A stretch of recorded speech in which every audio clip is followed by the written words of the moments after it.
Hello friends, welcome back to our channel. Remember to subscribe and like this video. Let's start. A man is telling a story about his best friend. The most hurtful thing that my best friend has ever done to me. So I used to have a best friend. We met in college and we quickly became best friends. We did everything together. He was the only one who knew my darkest secrets. My fears, my insecurities, everything. And I trusted him with my life. One day after work, we decided to go to the mall together.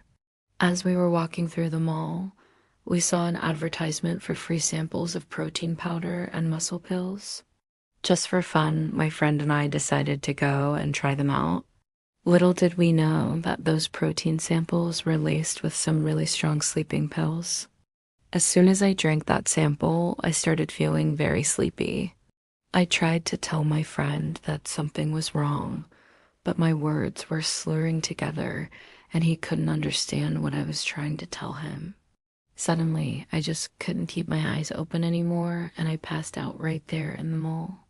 When I woke up, I found myself alone on a bench outside the mall. I was disoriented and confused. Then I remembered what had happened with the protein powder.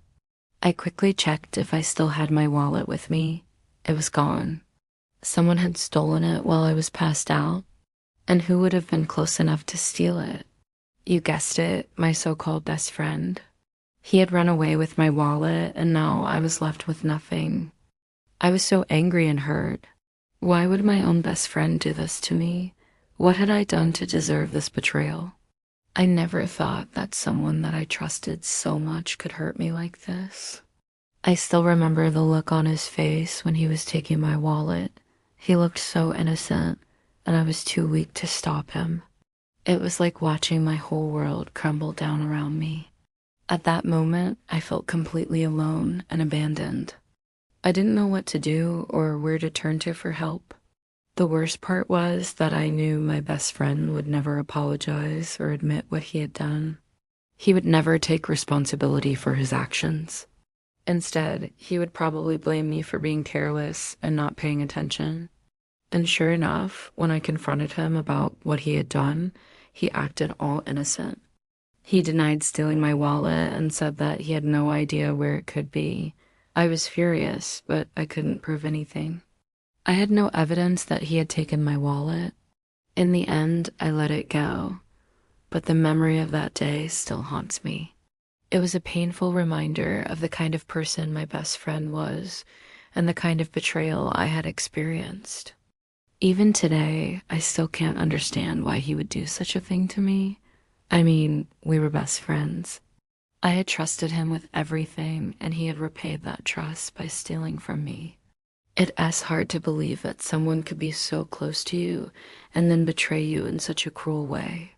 And the saddest part is that even after all this, he never apologized or admitted what he had done. He never took responsibility for his actions. Instead, he just blamed me for being careless and not paying attention. It's like he never even felt sorry for what he had done, and that's what hurts the most. The fact that he never apologized or admitted what he had done. He never took responsibility for his actions. Instead, he just blamed me for being careless and not paying attention. It's like he never even felt sorry for what he had done. Well, yeah, that's the most hurtful thing that my best friend has ever done to me. Anyway, thank you for listening to my story. Do you have a story that you would like to share? Leave it in the comments below.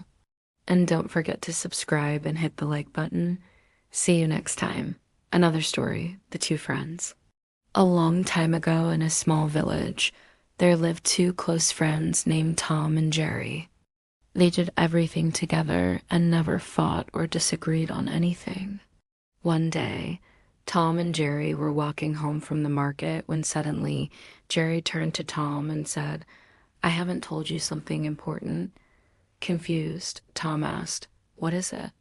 Jerry replied, "I'm moving away from here." Tom was shocked and asked, "What? Why are you leaving? And where are you going?" Jerry explained that he had received an offer to work in a different city, and he couldn't miss out on this opportunity. Tom was devastated. He couldn't imagine his life without his best friend, but he understood that Jerry had to do what was best for him. As they continued walking, Jerry took a deep breath and said, "I want to give you something before I go." He reached into his pocket and pulled out a small box. "Here, this is for you," he said. Tom opened the box and saw a beautiful necklace. It was the most beautiful piece of jewelry he had ever seen. "Oh, Jerry, I can't accept this," Tom said, touched by his friend's thoughtfulness. "Why not?" "It's just a small token of my appreciation for our friendship," Jerry insisted. Tom finally accepted the gift and thanked Jerry. After they had said their goodbyes, Jerry left the village and Tom was left alone with his thoughts. For weeks, Tom couldn't stop thinking about his friend and the mysterious necklace.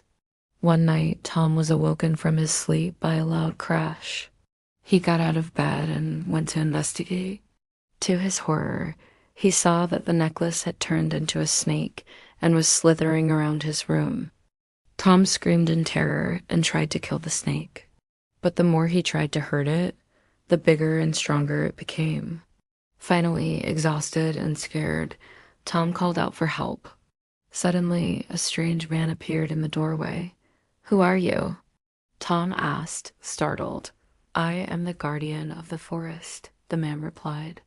"And you have disturbed the balance of nature by trying to kill the snake. As punishment, you must spend the night in the forest." Then, with a flick of his staff, the man transformed Tom into an animal. Terrified, Tom ran away and spent the night hiding in the bushes.